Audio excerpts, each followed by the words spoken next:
تعالوا نرجع بالزمن لورا أيام الإغريق والرومان واللي كانت الأساطير جزء أساسي من حياتهم، ونتفرج مع بعض على أسطورة من أساطيرهم وهي أسطورة عندما وقع كيوبيد في الحب. بتبدأ الأسطورة زمان لما عاشت على جبل الأوليمب المعبودة أفروديت، واللي كانت سعيدة جدا بعبادة الناس ليها كرمز للجمال المنفرد. وفضلت الأيام تمر على الحال ده لحد ما في يوم ملك من الملوك خلف بنت كانت جميلة جدا وسماها سايكي، ولما كبرت وبقت شابة وجميلة اتشهرت بين الناس بحسنها وجمالها، واللي كان في نظر الناس بيفوق جمال أفروديت نفسها. وده خلى الناس بمرور الوقت تهجر معابد أفروديت من كتر حبهم واهتمامهم بجمال سايكي، وده خلى أفروديت تحقد عليها لأنها تجرأت إنها تاخد منها سلطانها حتى ولو كان ده بدون قصد منها، وقررت إنها تنتقم منها بإنها تخليها تتجوز إنسان في صورة مسخ وكمان يكون ملوش لا جاه ولا مال. وقررت كمان إنها تستعين بابنها كيوبيد علشان ينفذ المهمة دي، خصوصا بقى إن كيوبيد هو إله الحب وبسهامه ممكن يخلي سايكي تقع في غرام أي مسخ بكل سهولة. وفعلا اتملأ قلب كيوبيد بالكره ناحية سايكي وطار على أسرها علشان ينفذ أوامر أفروديت. لكن بقى أول عينه ما جت عليها انبهر بجمالها، ومن غير ما يقصد جرح نفسه بسهم من سهامه الذهبية، وتحول انبهاره بجمالها لحب من النظرة الأولى. وهنا حس إن هو مش هيقدر ينفذ انتقام أفروديت، وفعلا طار وساب سايكي لوحدها. وفي الوقت ده قرر الملك والد سايكي إنه يزور معبد أبولو علشان يستشيره في جواز بنته سايكي. وهنا وحي المعبد أمره إنه لازم يقيم الاحتفالات بجواز سايكي، وإنها لازم تلبس ملابس الزفاف، لكنهم هيوصلوها لصخرة منعزلة على البحر ويسيبوها هناك، وده لأن للأسف اتكتب لها إن جوزها ما يكونش أصلا من بني البشر.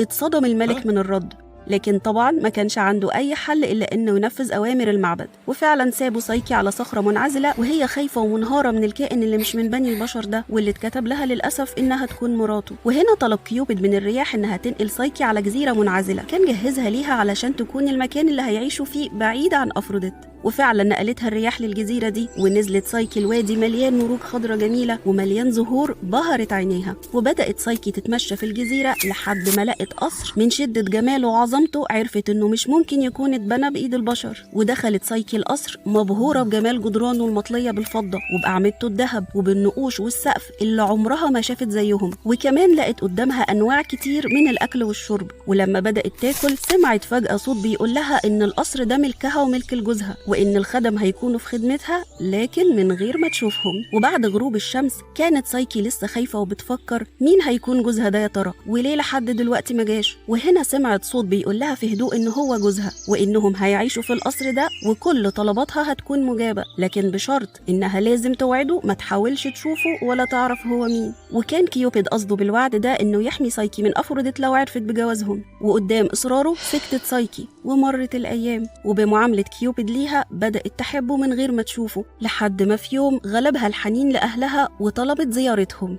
ولما إخواتها شافوا القصر انبهروا بيه، وانبهروا كمان بحكاية سايكي وخدامها وحب جوزها ليها. وهنا بقى مالت الغيرة قلوبهم وزرعوا الشك في قلبها، وأكدوا لها إنها لازم تسيبها من وعدها ليه وتحاول تشوفه، لأنه أكيد مسخ ولازم هيفترسها في يوم من الأيام، وإن ده تفسير شرطه الوحيد، لأنها أكيد هترفض تعيش معاه لو عرفت إن هو مسخ. ونصحوها إنها لازم تقتله قبل ما يفترسها. وللأسف عملت سايكي بنصيحة إخواتها، ولما نام كيوبيد خدت المصباح وحست بالفضول، وبدأت سايكي بهدوء تقرب المصباح واحدة واحدة من كيوبيد، وكان في إيديها التانية الخنجر اللي هتقتله بيه. لكنها أول ما شافته انبهرت بجماله وعرفت إن هو كيوبيد، ومن شدة فرحها وارتباكها وقعت نقط من الشمع السخنة على كتف كيوبيد، واللي صحي مفزوع على صورتها وهي بتبصله وكمان كان في إيديها الخنجر. وبكده عرف إن هي نقضت عهدها ليه وكمان كانت هتقتله. وهنا قرر كيوبيد إن هو لازم يسيبها لأنه حس منها بالخيانة. وفضلت سايكي ندمانة على اللي عملته، وفضلت تدور عليه في كل مكان أيام كتير لحد ما وصلت لمعبد أفروديت، وقررت إنها تطلب رضاها علشان توصلها لابنها كيوبيد. وهنا كانت لسه رغبة الانتقام جوه أفروديت، لكنها بذكائها قدرت تتظاهر إنها هتوافق على جوازها بكيوبيد لو نجحت سايكي في 3 مهام هتكلفها بيهم أفروديت. وطبعا زي ما احنا متوقعين كانت مستحيل على البشر إن هم يقدروا يحققوها. لكن إيه هي يا ترى المهام دي، وهل فعلا قدرت سايكي تكملهم وترجع لكيوبيد ولا لأ؟ ده اللي هنعرفه الفيديو الجاي علشان نعرف إيه اللي حصل لما وقع كيوبيد في الحب.